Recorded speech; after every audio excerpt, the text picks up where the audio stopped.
الحمد للہ وکفی والصلاة والسلام علی سید الانبیاء اما بعد فاعوذ باللہ السمیع العلیم من الشیطان الرجیم بسم اللہ الرحمن الرحیم فإن تولوا فقد أبلغتكم أرسلت به إليكم ويستخلف ربي قوما غيركم ولا تضرونه شيئا إن ربي على كل شيء حفيظ صدق الله العظيم الصلاة والسلام عليك يا سيدي يا رسول الله وعلى آلِكَ وأصحابك وأهل بيتك وإطرتك يا نور اللہ۔ حمد خالق جل وعلا کی جس کے قبضہ قدرت میں پوری کائنات ہے، ہم سب کی جان ہے۔ درود و سلام صادق الامین رسول خاتم النبیین نبی حضرت محمد مصطفیٰ صلی اللہ تعالیٰ علیہ وسلم کی ذات مقدسہ پر کروڑوں کروڑوں کروڑوں درود و سلام۔ ناظرین کرام، پروگرام سیرت الانبیاء میں ہم حاضر ہیں۔ ذکر خیر ہو رہا ہے حضرت ہود علیہ السلام کا، اور آج ہم اس پروگرام کو جو شامل کر رہے اس حصے کو کہ قوم کے اوپر عذاب کیوں آیا، عذاب کس طرح کا تھا، احادیث مبارکہ میں حضرت ہود علیہ السلام کے لیے کیا دعا کی گئی اور حضرت ہود علیہ السلام کو کیا خراج تحسین پیش کیا گیا، یہ ساری باتیں انشاءاللہ آج آپ اپنے اسی پروگرام میں سچ ٹی وی کے توسل سے سیرت الانبیاء پروگرام میں آپ سماعت فرمائیں گے۔ ہم اکثر یہ کہتے رہتے ہیں کہ انبیاء کرام کا ذکر کرنا سننا سنت ہے اور عبادت ہے، نیکی ہے، اس کو باوضو پڑھا جائے، باوضو سنا جائے۔ ناظرین کرام، ہم بہترین امت ہے اس لحاظ سے کہ ہم اپنے آقا و مولا صلی اللہ تعالی علیہ وسلم کے ہر فیصلے کو، ہر پیغام کو من و عن تسلیم کرتے ہیں، اور یہی ایمان کا تقاضا بھی ہے۔ تو آئیے آج ہم ان چیزوں کا ذکر خیر کرتے ہیں جو ضرورت ہے، اور گزشتہ اس قصے کے اندر ذکر خیر میں ہم نے بیان کیا تھا۔ اس باب کے اندر کچھ نصیحتیں آئی ہیں۔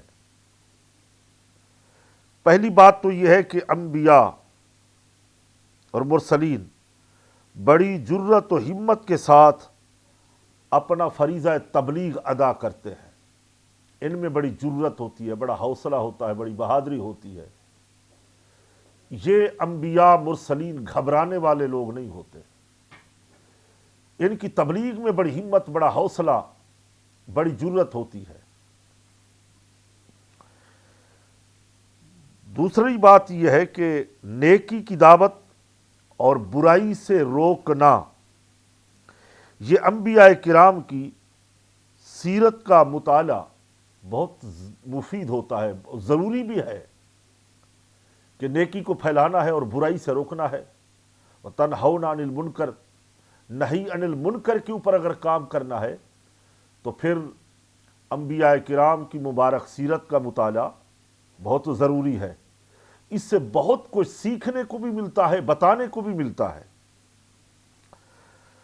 تیسری بات یہ ہے کہ انبیاء علیہ السلام نے کفار کی دھمکیوں سے ڈر کر کبھی تبلیغ دین کا کام ترک نہیں کیا، اس کو ادھورا نہیں چھوڑا، بلکہ نہ کبھی کوئی اللہ عز و جل کے پیغام کو چھپایا ہے۔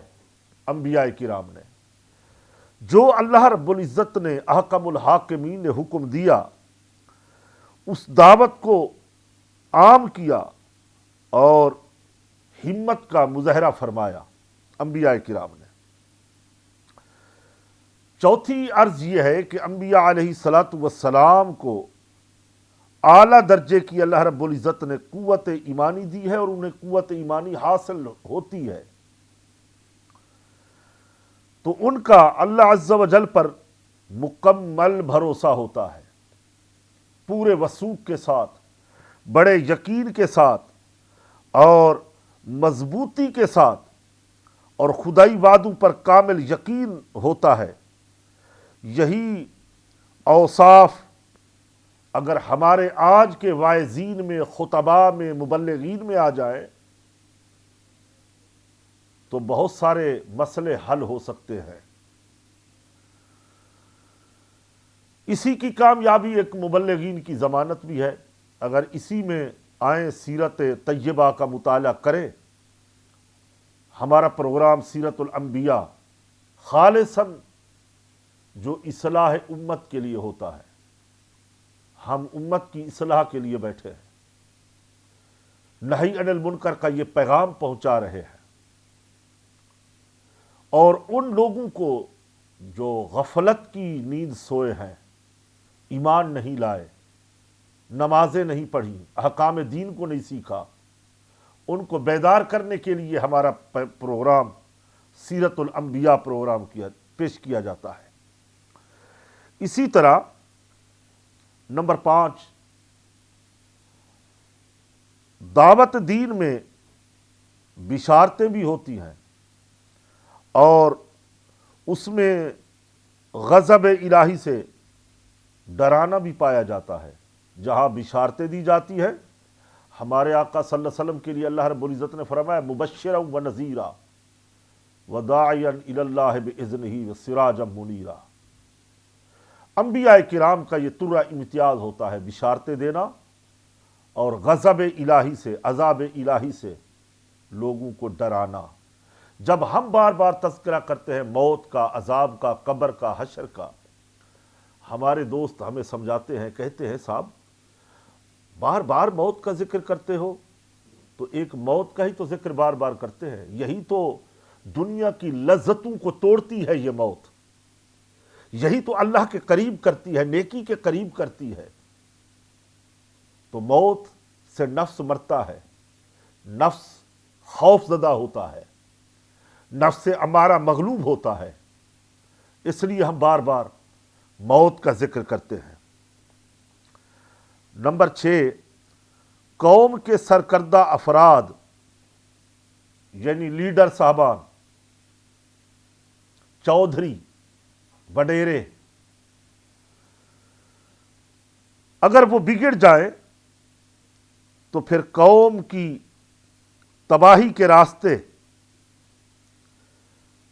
کھل جاتے ہیں، اور قوم کو تباہی کے راستے میں وہ خود بھی ڈالتے ہیں۔ بگڑے ہوئے لیڈر، سردار، وڈیرے، چودھری اگر وہ خود بگڑ جائے، یعنی احکام دین کی مخالفت کریں، اللہ کے دین کو چھوڑ دیں،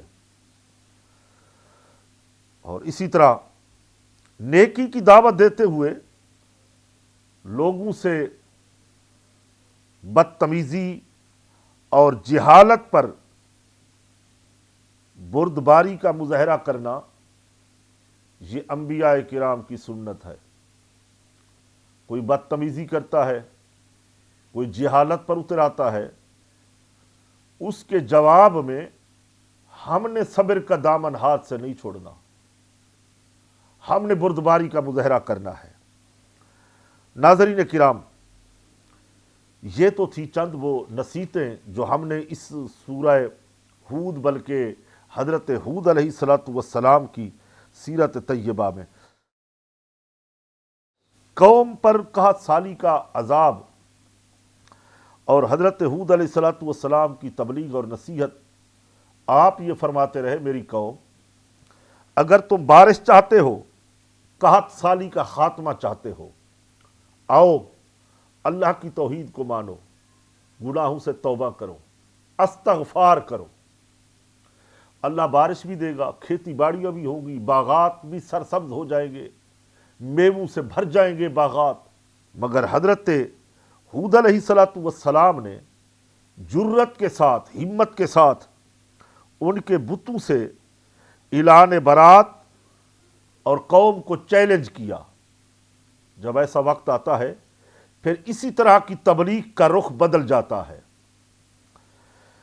جب قوم نے حضرت ہود علیہ الصلوۃ والسلام کی نصیحت قبول نہ کی تو خود ساختہ اپنے خداؤں کو یعنی معبودوں کو پکارا اور ان کے متعلق اپنا نظریہ بیان کیا، تو حضرت ہود علیہ الصلوۃ والسلام نے ان باطل معبودوں کو مصنوعی خداؤں سے بیزاری اور برات کا اعلان کرتے ہوئے ان کی دھمکیوں کا جواب ارشاد فرمایا۔ سبحان اللہ۔ حضرت ہود علیہ الصلوۃ والسلام فرماتے ہیں، اور ہمارے قرآن نے ان الفاظوں کی منظر کشی فرمائی ہے۔ حضرت ہود علیہ السلام فرما رہے انی اشہد اللہ وشہدوا انی بریء مما تشرکون، کہ میں اللہ کو گواہ بناتا ہوں اور تم سب کو گواہ بناتا ہوں، تم گواہ ہو جاؤ میں ان سب سے بیزار ہوں، یعنی تمہارے جھوٹے مصنوعی باطل معبودوں سے میں بیزار ہوں۔ ہاتھوں کے تراشے ہوئے خدا جن کو تم خدا مانتے ہو، جن کی تم پوجا کرتے ہو، لہذا میں ان سے اپنی بیزاری کا اعلان کرتا ہوں اور میں اللہ کو گواہ بناتا ہوں۔ ناظرین کرام، حضرت ہود علیہ الصلوۃ والسلام کی قوم کو تنبیہی اور پھر ایمانی قوت کا مظاہرہ فرمایا۔ آئیے اس کا بھی جائزہ لیتے ہیں۔ حضرت ہود علیہ الصلوۃ والسلام نے قوم کو تنبیہ کرتے ہوئے فرمایا، اللہ تعالیٰ کا دیا ہوا پیغام میں نے تم تک پہنچا دیا ہے، اب اگر تم نے ایمان لانے سے اعراض کیا یا احکام الہی کو قبول نہ کیا تو یاد رکھو اللہ تعالیٰ تمہیں ہلاک کر دے گا۔ یہ قوت ایمانی کا مظاہرہ اور یہ تنبیہ بھی تھی۔ اسی لیے قرآن پاک نے فرمایا فَإِن تَوَلَّوْا فَقَدْ أَبْلَغْتُكُمْ أُرْسِلْتُ بِهِ، پھر اگر تم منہ پھیرو تو میں تمہیں اس تبلیغ کر چکا ہوں اور جس کے ساتھ مجھے تمہاری طرف بھیجا گیا تھا، یعنی میں اپنا حق کے تبلیغ ادا کر چکا ہوں۔ ناظرین کرام، باتیں ہوتی رہی، واعظ و نصیحت ہوتی رہی، پیغمبرانہ گفتگو ہوتی رہی، مگر اس سنگ دل قوم پہ، ازلی بدبختوں جن کے دل سیاہ ہو چکے تھے کفر سے، شرک سے، کوئی فائدہ نہ ہوا۔ قوم کے خلاف حضرت ہود علیہ الصلوۃ والسلام نے دعا فرمائی اور اس دعا کی قبولیت کا بھی اثر ہوا۔ دعا فرمائی اور قبولیت کا بھی اثر ہوا۔ حضرت ہود علیہ الصلوۃ والسلام نے تمام تر مسائی جتنے بھی معاملات تھے ان کو فرمایا، مگر وہ سرکشی پہ اتر آئے اور بار الہی سے حضرت ہود علیہ الصلوۃ والسلام نے دعا فرمائی کہ مولا میں ان کے خلاف دعا کرتا ہوں، تو میری دعا کو قبول فرما، ان کو عبرت ناک انجام کا مزہ چکھا دے۔ ناظرین کرام، جب اللہ کے یہ معصوم بندے انبیاء کرام ناراض ہو جائیں تو اللہ تعالیٰ کے عذاب نازل ہوتے ہیں، غضب الہی جوش میں آتا ہے، یہ سب اللہ کی پکڑ میں آ جاتے ہیں۔ یہ کفار، ان عذاب ربک لشدید، اللہ کی پکڑ بہت سخت ہے۔ اسی طرح قرآن پاک نے فرمایا رب انصرنی بما کذبون، عرض کیا ہے میرے رب میری مدد فرما کیونکہ انہوں نے مجھے جھٹلایا ہے۔ یہی دعا نوح علیہ السلام کی تھی، یہی دعا ادریس علیہ السلام کی تھی۔ جب قومیں جھٹلاتی ہیں تو انبیاء کرام کے مبارک قلب پر ایسے اثرات ہوتے ہیں کہ وہ پھر بد دعائیں دیتے ہیں۔ ناظرین کرام، ایک روح پرور یہ منظر ہود علیہ السلام کا ذکر خیر ہو رہا ہے۔ ہم انشاءاللہ ملتے ہیں ایک مختصر وقفے کے بعد۔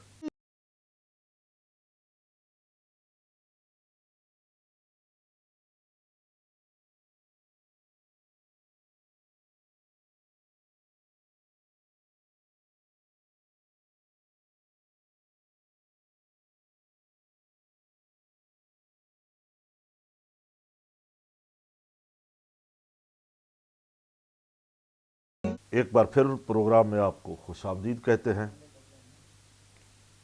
ہمارا پروگرام چل رہا ہے سیرت الانبیاء۔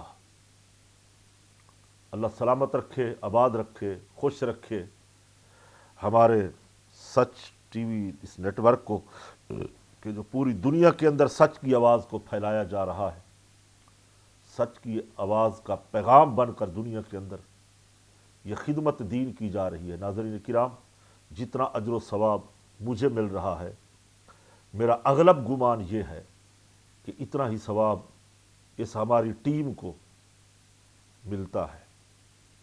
ایک قرآن پڑھا رہا ہے، اس کو بھی ثواب مل رہا ہے۔ ایک مدد کر رہا ہے قرآن پاک کی، ایک بار باہر بیٹھا ہے چوکیدار کی نیت سے، وہ بھی خدمت قرآن کی نیت میں بیٹھا ہے۔ اللہ رب العزت اجر و ثواب سب کو برابر عطا فرما رہا ہے۔ انما الاعمال بالنیات، اعمال کا دار و مدار نیتوں کے اوپر ہوتا ہے۔ اس لیے کہ جب یہ ساری باتیں ہو گئیں تو آپ نے ناراضگی کا اظہار کیا، قوم کے اوپر عذاب الہی آیا۔ آئیے ہم اس کا تذکرہ کرتے ہیں کہ قوم عاد کے پیغمبر حضرت ہود علیہ السلام ناراض ہوئے۔ جی ہاں، نبیوں کی ناراضگی اللہ کی ناراضگی ہوتی ہے، نبی کی پیروی اللہ کی پیروی ہوتی ہے۔ قوم عاد پر آندھی کا عذاب آیا۔ ناظرین، آندھی، تیز ہوا، ہوائیں 8 قسم کی ہیں، 4 رحمت والی ہیں، 4 عذاب والی ہیں۔ 2 ہواؤں کا ذکر تو میرے اور آپ کے آقا صلی اللہ علیہ وسلم نے فرمایا کہ وہ ہوا جو مشرق سے مغرب کی طرف چلے اس میں رحمت ہوتی ہے، جو مغرب سے مشرق کی طرف جائے اس میں عذاب الہی ہوتا ہے۔ اور نبی کریم علیہ السلام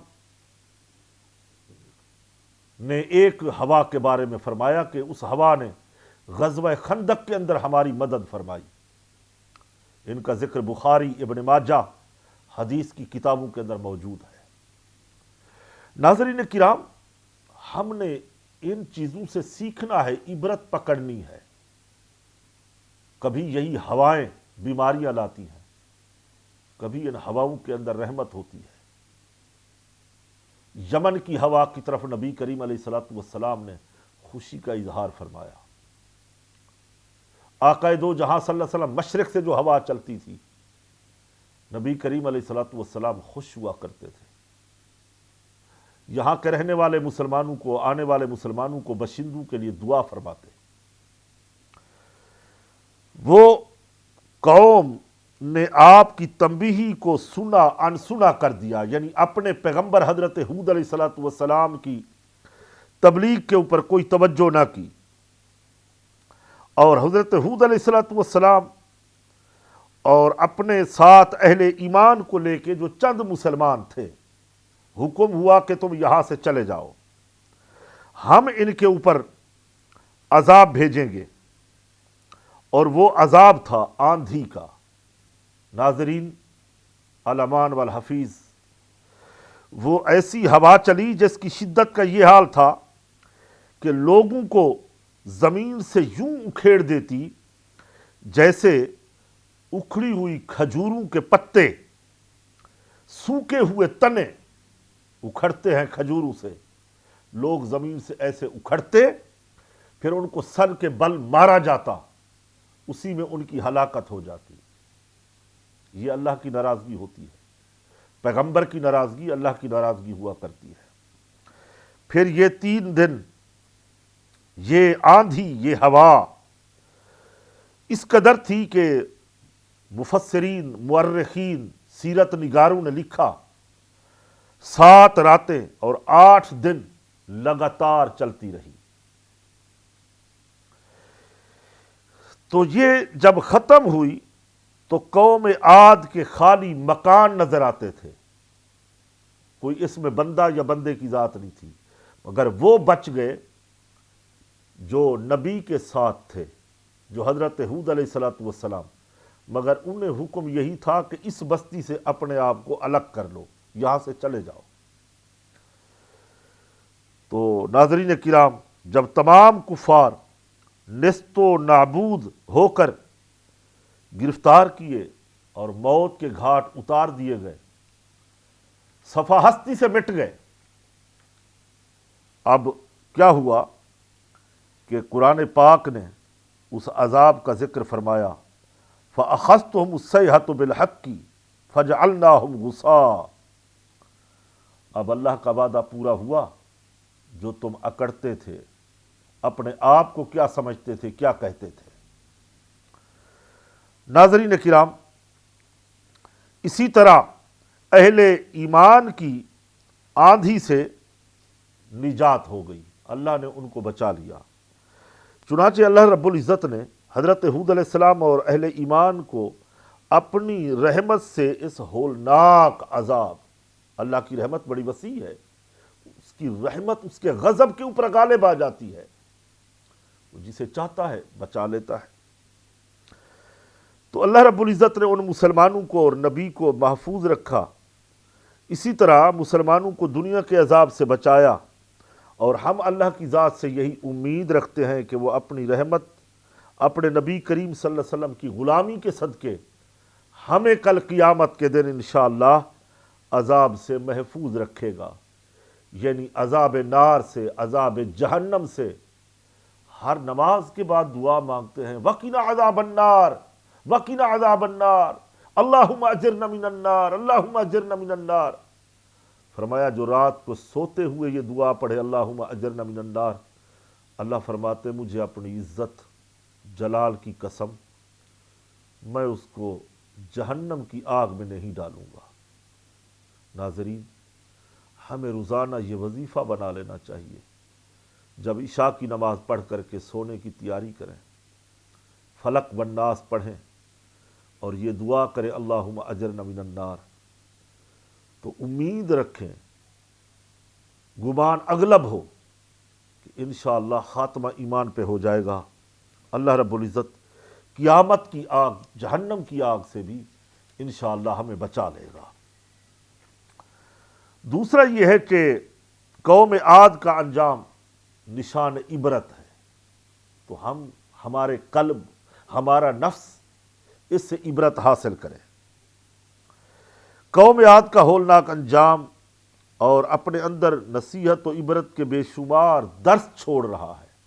ناظرین، ہم آگے چل کے اس کا بیان کریں گے کہ یہاں تو اتنا سمجھنا چاہیے کہ وہ لوگ خدا کی نافرمانی پر تل گئی پوری قوم، اور ہر قسم کے واعظ و نصیحت کا انکار کیا، بلکہ سمجھانے والوں کا مذاق اڑایا، ان کے علماء کا، مبلغین کا، واعظین کا، خطباء کا، ان کا مذاق اڑایا۔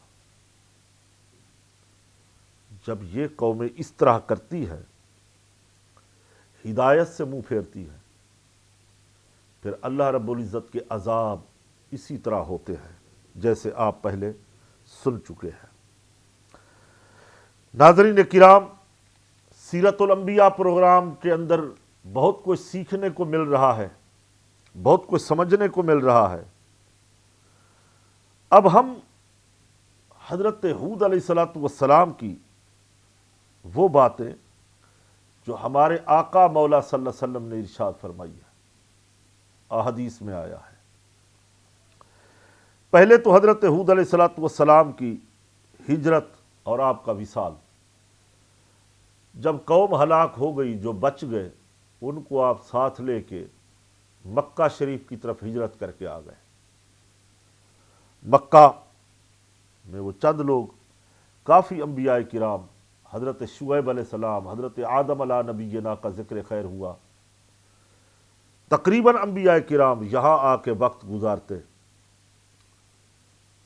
اور حضرت ہود علیہ السلام بھی یہاں آ کر کے آباد ہو گئے مکہ شریف میں، حج کرتے، عمرے کرتے، اور یہیں پر ان کا وصال ہوا۔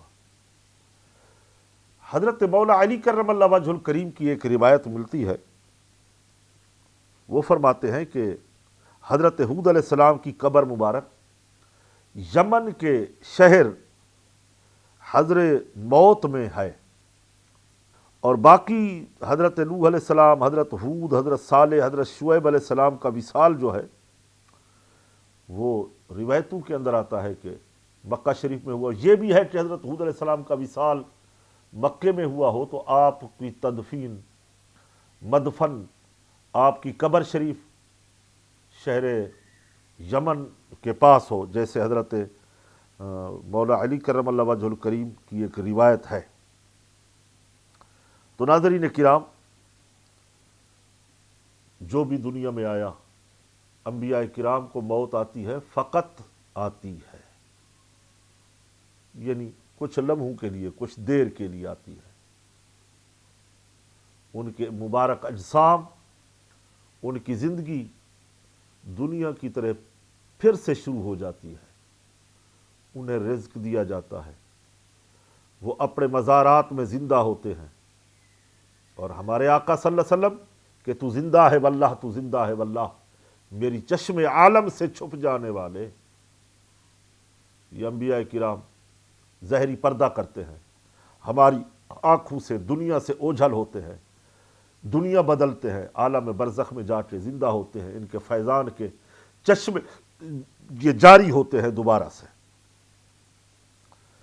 اس درس و نصیحت سے ہمیں چند باتیں ملتی ہیں،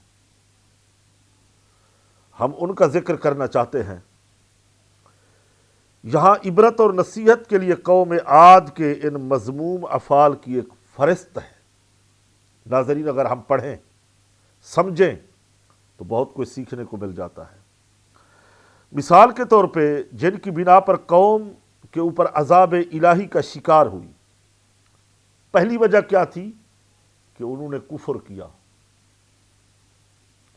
اللہ رب العزت کی قدرت کو جھٹلایا۔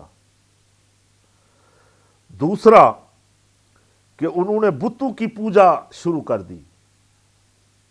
پوجا کس کی کرنی چاہیے تھی؟ کفر نہ کرتے، ایمان لاتے، پتھروں کی، درختوں کی، ہوا کی، پانی کی پوجا نہ کرتے، یہ خدا نہیں ہے، یہ باطل ہے سب۔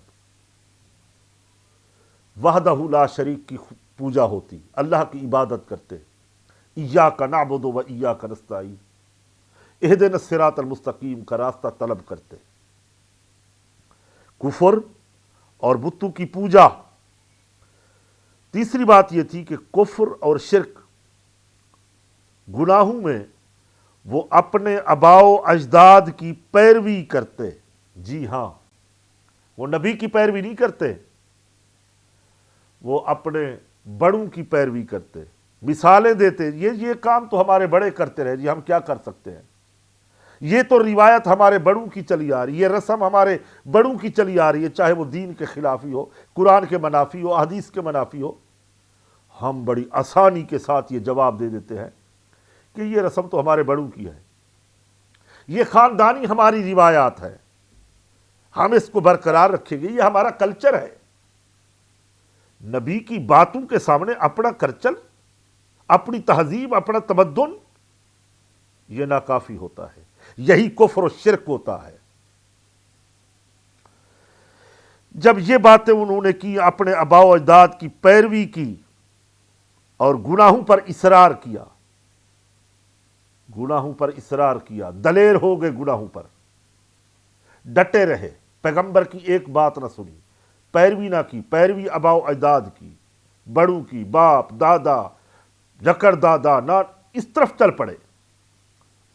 ہدایت موجود ہے، پیغمبر موجود ہے، کتاب موجود ہے، یہاں سے سیکھو، یہاں ہدایت پہ آ جاؤ، اللہ کی عبادت کرو، پیغمبر کے پیچھے نمازیں پڑھو، مگر ان تمام چیزوں سے روگردانی کی، کفر، شرک اور اپنے آباء و اجداد کی پیروی انہیں لے ڈوبی، گناہوں پر اصرار، توبہ اور استغفار سے انکار کر دیا۔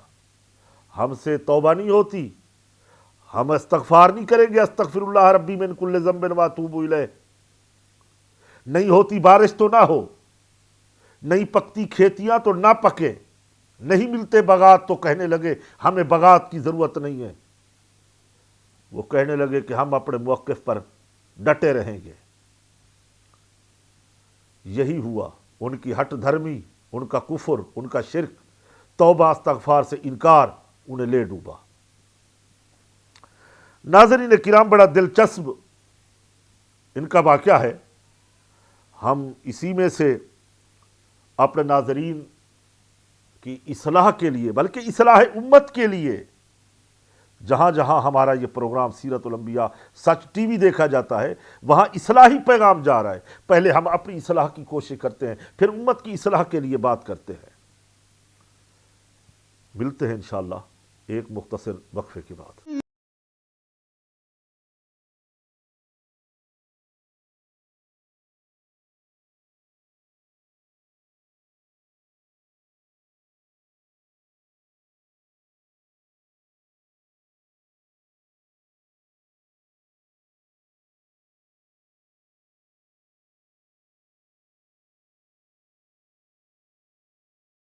ایک بار پھر پروگرام میں خوش آمدید کہتے ہیں۔ پروگرام آپ دیکھ رہے سیرت الانبیاء، اور گفتگو بڑی مزے کی چل رہی ہے، احادیث مبارکہ پیش کی جاتی ہیں حضرت ہود علیہ السلام کے بارے میں۔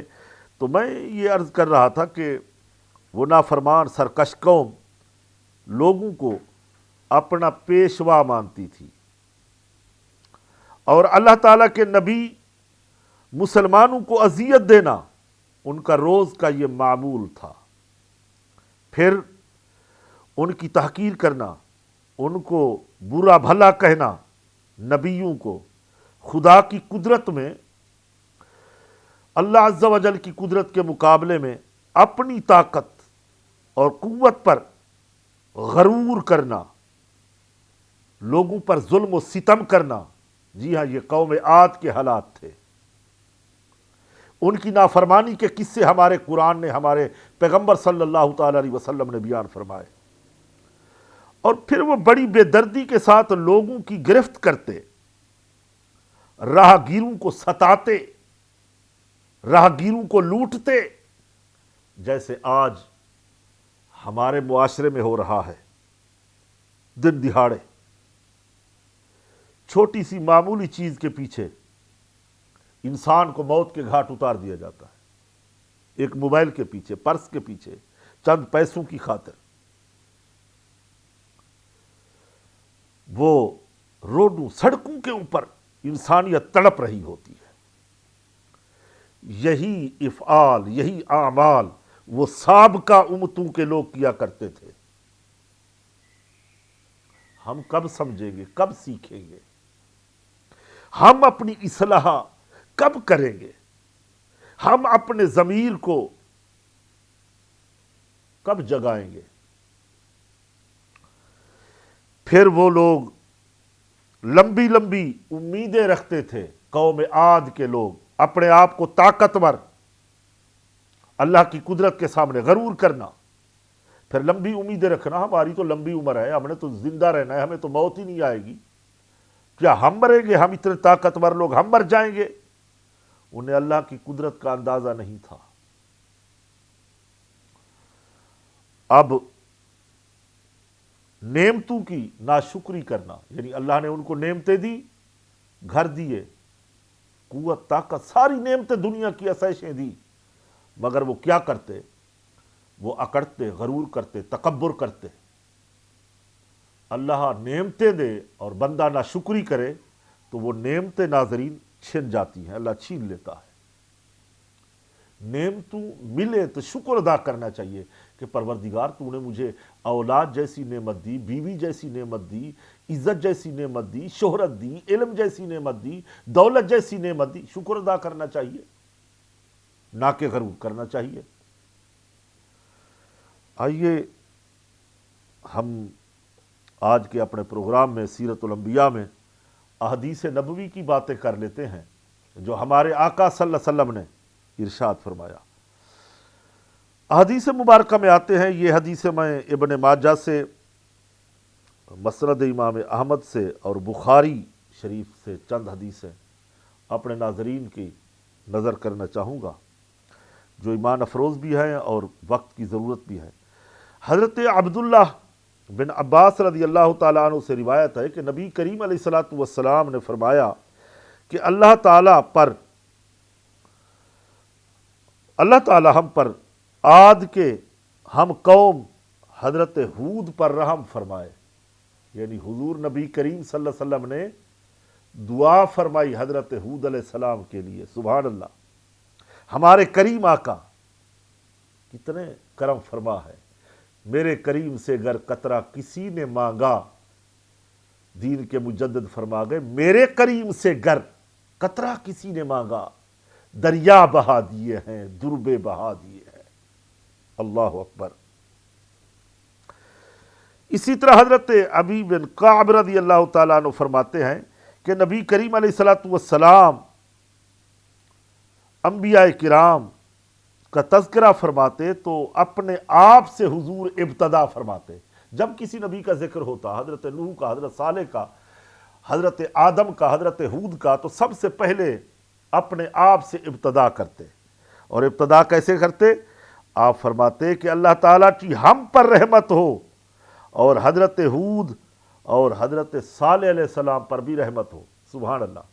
اپنے اوپر نبی کریم صلی اللہ علیہ وسلم فرماتے ہم پر رحمت ہو، ہم سے مراد صحابہ، اہل بیت، ساری امت۔ پھر حضرت ہود اور حضرت صالح علیہ السلام کا ذکر فرماتے۔ تو پھر قوم عاد کی دبور ہوا کے ذریعے سے ہلاکت ہوئی۔ میں نے پہلے ذکر کیا تھا کہ ہواؤں کی قسمیں ڈھیر ساری ہیں، مفسرین نے، علماء نے، قرآن پاک نے، والمرسلات عرفاً فالعاصفات اسفا کی تصویروں کے اندر بھی بیان ہوئی ہے اور بھی مختلف مقامات پر آئی ہے۔ حضرت عبداللہ بن عباس رضی اللہ تعالیٰ سید المفسرین فرماتے ہیں نبی کریم صلی اللہ علیہ وسلم کو ارشاد فرماتے ہوئے سنا، حضور فرماتے تھے کہ اللہ رب العزت نے سبا کے ذریعے میری مدد فرمائی، یہ ہوا ہے، اور دبور ہوا کے ذریعے قوم کو ہلاک کیا۔ جی ہاں، دو ہوائیں ہیں۔ آقا کریم علیہ الصلوۃ والسلام نے فرمایا کہ سبا وہ ہوا ہے جو مشرق سے مغرب کی طرف چلتی ہے، اس کے ذریعے اللہ رب العزت نے اپنے سچے رسول خاتم النبیین کو غزوہ خندق کے اندر مدد دی۔ اسی موقع پر یہ ہوا چلی۔ فرمایا کہ دبور وہ ہوا ہے جو مغرب سے مشرق کی طرف چلتی ہے، یعنی جو مشرق سے مغرب کی طرف چلے وہ ہوا برکت والی ہے، جنگوں میں، مسلمانوں کو غزوات میں، کھیتی میں، پانی میں، معاملات میں فائدہ دیتی ہے، وہ برکت والی ہوا۔ اور جو مغرب سے مشرق کی طرف چلے وہ ہوا ہے جس نے قوم عاد کو، قوم سمود کو وغیرہ وغیرہ آندھی طوفان کی صورت میں چلی اور وہ قوم ہلاک ہوئی۔ نبی رحمت صلی اللہ علیہ وسلم ارشاد فرماتے ہیں، میرے آقا مکی مدنی تاجدار عرب و عجم، جب تیز ہوا چلتی تو نبی رحمت صلی اللہ علیہ وسلم عرض کرتے، یا اللہ میں تجھ سے ہوا کی خیر اور جو اس ہوا میں ہے اس کی خیر، اور جس چیز کے ساتھ یہ ہوا بھیجی گئی ہے اس کی خیر مانگتا ہوں، اور مولا ہوا کے شر سے اور جو اس میں ہے اس کے شر سے، اور جس چیز کے ساتھ یہ ہوا بھیجی گئی ہے اس کے شر سے میں تیری پناہ مانگتا ہوں۔ یہ دعائیں آقا کریم علیہ الصلوۃ والسلام کی احادیث کی کتابوں کے اندر موجود ہیں۔ سوال یہ پیدا ہوتا ہے کہ نبی کریم صلی اللہ علیہ وسلم کے ساتھ تو اللہ رب العزت نے وعدہ فرما دیا تھا کہ آپ کے ہوتے ہوئے عذاب الہی نہیں آئے گا، اور نیز نبی کریم صلی اللہ علیہ وسلم پر تو عذاب آ ہی نہیں سکتا، حضور پر عذاب نہیں آ سکتا، حضور جہاں موجود ہوں وہاں بھی عذاب نہیں آتا۔ یہ میرے رب نے اپنے سچے رسول خاتم النبیین صلی اللہ علیہ وسلم سے وعدہ فرما لیا ہے۔ اے امت رسول کتنے خوش نصیب ہو ہم کتنے خوش نصیب ہیں۔ خیر، مجھے یہ سوال ذہن میں آیا، اس قدر پھر بے چین اور خوف زدہ حضور ہو جائیں، کیوں ہو جاتے تھے؟ اس کی وجہ کیا ہے؟ اس کا راز کیا ہے؟ سبب کیا ہے اس کا؟ اس کا جواب کچھ یوں ہے۔ حضور نبی کریم صلی اللہ علیہ وسلم کی یہ بے چینی اور خوف، یہ وعدہ الہی پر عدم اطمینان کی بنا پر ہرگز نہ تھی۔ یہ نہیں تھا کہ نبی کریم صلی اللہ علیہ وسلم کو اپنے رب کے وعدے پر یقین نہ ہو، بلکہ یقین تھا۔ بلکہ یہ سارے معاملات کیوں پیش آتے، خوف کیوں ہوتا؟ وہ راز یہ ہے کہ اللہ تعالیٰ کی جلال کی عظمت اور غلبہ خشیت الہی خوف کے سبب تھا، اللہ کے خوف سے سبب تھا۔ سبحان اللہ، جب اللہ تعالیٰ نعمتیں دے، وہ ایک موقع پر اما عائشہ صدیقہ رضی اللہ تعالیٰ عنہا فرماتی ہے، میں نے دیکھا حضور نبی کریم صلی اللہ علیہ وسلم پوری رات اللہ کی عبادت کرتے، مبارک پاؤں کے اوپر ورم آ جاتی۔ میں نے عرض کی، یا رسول اللہ صلی اللہ علیہ وسلم، آپ تو معصوم ہیں، آپ بخشے ہوئے ہیں، آقا اللہ رب العزت نے آپ کے ساتھ وعدہ فرما لیا ہے، تو پھر آپ اتنا گریہ زاری، اتنا کیوں یہ فرماتے ہیں؟ کریم آقا نے فرمایا کہ عائشہ، کیا میں اللہ کا شکر گزار بندہ نہ بنوں؟ یعنی میرے رب نے مجھے جتنی نعمتیں عطا کی ہیں، میں ان نعمتوں کا شکر ادا نہ کروں؟ بخشش بھی تو نعمت ہے، جنت بھی تو نعمت ہے، امت کی بخشش یہ بھی تو بڑی نعمت ہے۔ ناظرین کرام، ہمارے آج کے اس پروگرام سیرت الانبیاء کا وقت ختم ہوا چاہتا ہے۔ ہم انشاءاللہ اگلے پروگرام میں پھر آپ سے سیرت الانبیاء میں ملاقات کریں گے۔ ہر پروگرام میں ہم آخر میں دعا کرتے ہیں امت مسلمہ کے لیے، عالم اسلام کے لیے، پاکستان کے لیے، اپنے اس چینل کے لیے۔ اللہ تعالیٰ اس کو ترقیاں دے، سچ ٹی وی کو۔ تو میں سمجھتا ہوں آپ بھی جہاں ہیں، کہیں ہیں، جس موقع پر ہیں، جیسے بھی آپ سماعت کر رہے ہیں، ہمارے ساتھ آپ دعا میں شامل ہو جائیں، اور دعا کے لیے ہاتھ اٹھا لیں۔ ہتھیلیاں آسمان کی طرف سیدھی اٹھائی جاتی ہے، سینے کے برابر رکھی جاتی ہے، دعا کا طریقہ ہے۔ اور بعد دعا کے ہتھیلیاں منہ پہ، چہرے پہ مل لی جاتی ہے، یہ دعا کا مسنون طریقہ ہے۔ الحمدللہ رب العالمین، والصلاة والسلام علی سید الانبیاء والمرسلین۔ اللہم ربنا افرغ علینا صبرا وثبت اقدامنا وانصرنا علی القوم الکافرین۔ پروردگار عالم، یا رحم الراحمین، مولا ہمیں دنیا اور آخرت کے عذاب سے بچا لے، مولا ہمیں عذاب جہنم سے بچا لے، عذاب قبر سے بچا لے، پل صراط کی تیزی سے عذاب سے بچا لے۔ مولا ہم جہنم کا عذاب کیسے سہیں گے مولا؟ ہم دنیا کی تکلیفیں برداشت نہیں کر سکتے مولا، تو ہمیں بچا لے۔ جو سابقہ قوم ہلاک ہوئی ہے مولا، ہمیں وہ جذبہ عطا فرما، وہ قوت ایمانی عطا فرما، ہمیں سیکھنے کا، توبہ کرنے کا، استغفار کرنے کا مولا جذبہ عطا فرما دے۔ مولا ہمیں رسول اللہ کے دین کی تبلیغ کرنے کی ہمت دے، حوصلہ دے۔ اے مالک، ہمارے پیارے ملک پاکستان کی حفاظت فرما، اندرونی بیرونی خطرات سے محفوظ فرما، عالم اسلام کی خیر فرما۔ اے اللہ، عالم اسلام کے مسلمانوں کی جان، مال، عزت، ابرو کی حفاظت فرما۔ ہمارے پیارے ملک پاکستان کی اللہ جو نعمت سے کم نہیں، اس کی حفاظت فرما۔ ان کی سرحدوں کو مضبوط سے مضبوط تر بنا دے مالک۔ ہماری افواج پاکستان جو ہمارے پاکستان کی سرحدوں کی پہرے دار ہے، جو ہمارے علماء کرام اسلام کی سرحدوں کے پہرے دار ہے، اللہ علماء کا سایہ ہمارے سروں پہ قائم و دائم فرما۔ ہمارے استاذہ کرام کی، ہمارے پیر و مرشد کی، سب کی مغفرت فرما دے۔ ہمارے والدین کی بے حساب مغفرت فرما دے مولا۔ ہمارا خاتمہ ایمان پہ کر دے، ہمارا خاتمہ ایمان پہ کر دے۔ ربنا تقبل منا انک انت السمیع العلیم وتب علینا انک انت التواب الرحیم۔ سبحان ربک رب العزت عما یصفون، والسلام علی المرسلین والحمد للہ۔